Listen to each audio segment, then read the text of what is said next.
আজ থেকে ঠিক 28 বছর আগে সেপ্টেম্বরের এক শরতের সকালে ঢাকায় চলচ্চিত্র অঙ্গনে সব থেকে বড় শূন্যতা তৈরি করে বিদায় নিয়েছেন সালমান শাহ।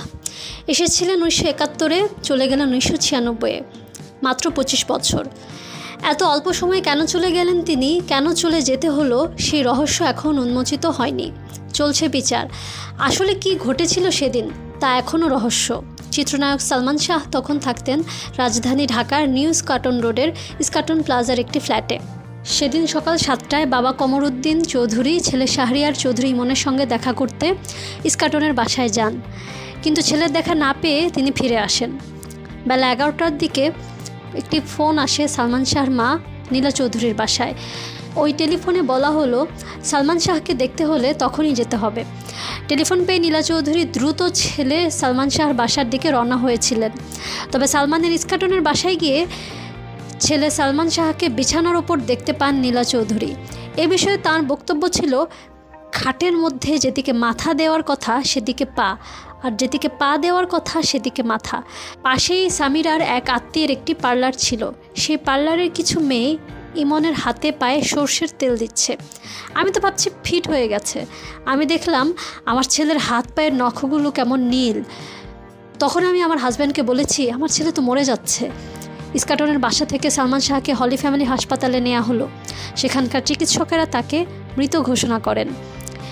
এরপর ঢাকা মেডিকেল কলেজ ও হাসপাতালে ময়নাতদন্ত শেষে বলা হয় সালমান শাহ আত্মহত্যা করেছেন। তবে বিষয়টি এখনও বিচারাধীন। বরাবরই পরিবারের পক্ষ থেকে দাবি করা হয় সালমান শাহকে হত্যা করা হয়েছে। আগের দিন বৃহস্পতিবার 5 সেপ্টেম্বর সন্ধ্যায় প্রেম পিয়াসী ছবির ডাবিং করতে এফডিসিতে গিয়েছিলেন সালমান শাহ। সেখানে ডাবিংয়ের জন্য আগে থেকেই উপস্থিত ছিলেন এই ছবির নায়িকা শাবনূর। এফডিসিতে পৌঁছানোর কিছুক্ষণ পর সালমান বাবাকে ফোন করে বলেন তার স্ত্রী সামিরাকে নিয়ে এফডিসির সাউন্ড কমপ্লেক্সে আসার জন্য। ফোন পাওয়ার পরপরই সালমানের বাবা সামিরাকে নিয়ে এফডিসি আসেন। শ্বশুরের সঙ্গে সাউন্ড কমপ্লেক্সে এসে সামিরা দেখতে পান সালমান ও শাবনূর ডাবিং রুমে খুনসুটি করছেন। ওই সময়ের বেশ কিছু বিনোদন পাক্ষিক এবং সালমানকে নিয়ে একাধিক গ্রন্থে লেখা হয়েছে সালমানকে শাবনূরের সঙ্গে খুনসুটি করতে দেখে রেগে যান সামিরা। সালমানের বাবা চলে যাওয়ার পর সামিরাও দ্রুত গাড়িতে ওঠেন। অবস্থা জটিল বিষয়টি বুঝতে পেরে একই গাড়িতে ওঠেন সালমান শাহ ও চিত্র পরিচালক বাদল খন্দকার। কিন্তু গাড়িতে বসে সালমানের সঙ্গে কথা বলেননি সামিরা, তাকে বোঝাতে থাকেন বাদল খন্দকার। গাড়ি এফডিসির গেট পর্যন্ত গেলে সালমান প্রধান ফটকের কাছে নেমে যান। তার সঙ্গে বাদল খন্দকারও নেমে পড়েন। এরপর সেখানে কিছুক্ষণ আড্ডা দেন। এরপর ডাবিং রুমে ফিরে গেলেও সেদিন আর ডাবিং হয়নি। পরে রাত 11টার দিকে নিউ ইস্কাটন রোডের ইস্কাটন প্লাজার B11 নম্বর ফ্ল্যাটে সালমানকে পৌঁছে দিয়ে বিদায় নেন বাদল খন্দকার। প্রথম আলোকে দেওয়া এক সাক্ষাৎকারে চলচ্চিত্র পরিচালক বাদল খন্দকার জানান, তিনি পরদিন সকালেই সালমানের বাসায় গিয়েছিলেন।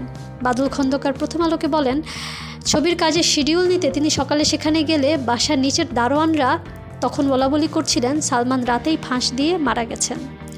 28 বছর আগে ঢাকায় চলচ্চিত্রে রাজত্ব করা মানুষটি আজ অনতিক্রমণীয় দূরত্বে। তবে তিনি বেঁচে থাকবেন কিয়ামত থেকে কিয়ামত, তুমি আমার, অন্তরে অন্তরে, বিক্ষোভ, প্রেম যুদ্ধ, দেনমোহর, স্বপ্নের ঠিকানা, আঞ্জুমান, বিচার হবে, এই ঘর এই সংসার, স্বপ্নের পৃথিবী, সত্যের মৃত্যু নেই, জীবন সংসার, মায়ের অধিকার, চাওয়া থেকে পাওয়া, আনন্দ অশ্রুর মতো ব্যবসা সফল চলচ্চিত্রের ভেতর নিজ অভিনয় গুণে বেঁচে থাকবেন ভক্তদের অন্তরে।